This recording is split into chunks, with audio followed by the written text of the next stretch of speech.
Ukraine's President Zelensky says he's had a very important conversation with President Trump, in which the two agreed to work towards increasing Ukraine's protection from aerial attack.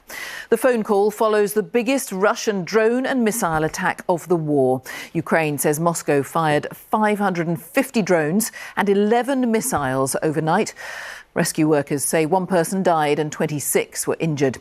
Our senior international correspondent, Oleg Girin, has been to northeastern Ukraine, near Sumy and the Russian border, and seen Ukrainian troops in action against drone attacks. Her report begins with last night's bombardment of Kyiv, where almost every district of the city was affected.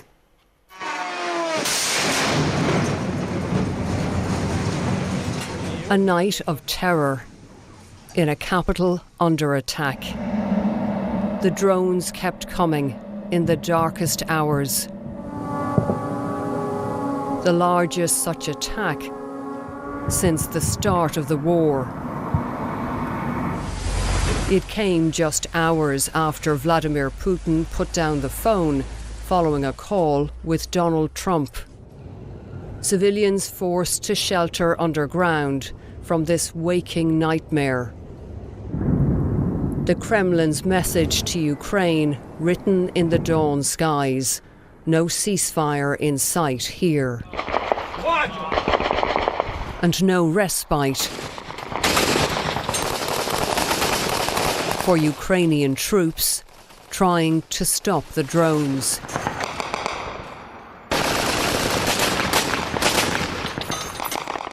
Here with only heavy machine guns.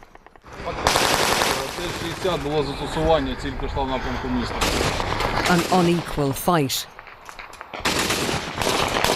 Well, they've just opened fire again. They've spotted another Shahid drone. And there is another unit we can hear that are also firing in the distance. And they're going to try and bring the drone down with a gun.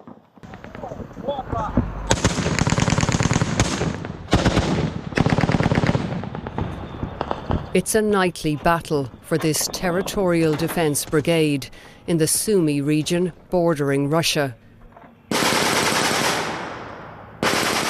Most drones targeting Kyiv fly through here, right over their heads.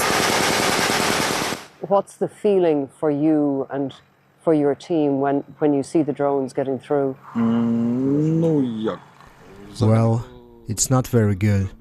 You feel a slight sadness, but to be honest, as you have seen, you don't have time for emotions. One comes in, and another can come right behind it. For more than a year already, every day is like Groundhog Day. And everything that moves is a target. This bus, full of civilians, was ripped apart by a Russian drone in Sumy. 9 people were killed. Margarita Husakova was pulled from the wreckage, but lost 3 of her loved ones, her mother, her uncle and her sister. I told my sister, don't come here, there are explosions. But she came anyway. She spent a month at my place. Everything was fine. But once we boarded that bus, that was it. Margarita cannot forget how she last saw her sister, her broken body lying on the ground. One more family destroyed in President Putin's quest for victory. Orla Girin, BBC News, Sumy, Ukraine.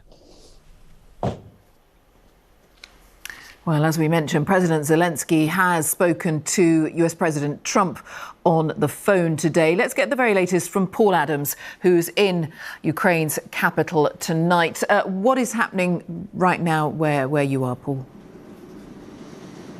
Well, Jane, in the last hour or so, we have had more air activity. We could see anti-aircraft fire in the distance. We could hear some distant explosions.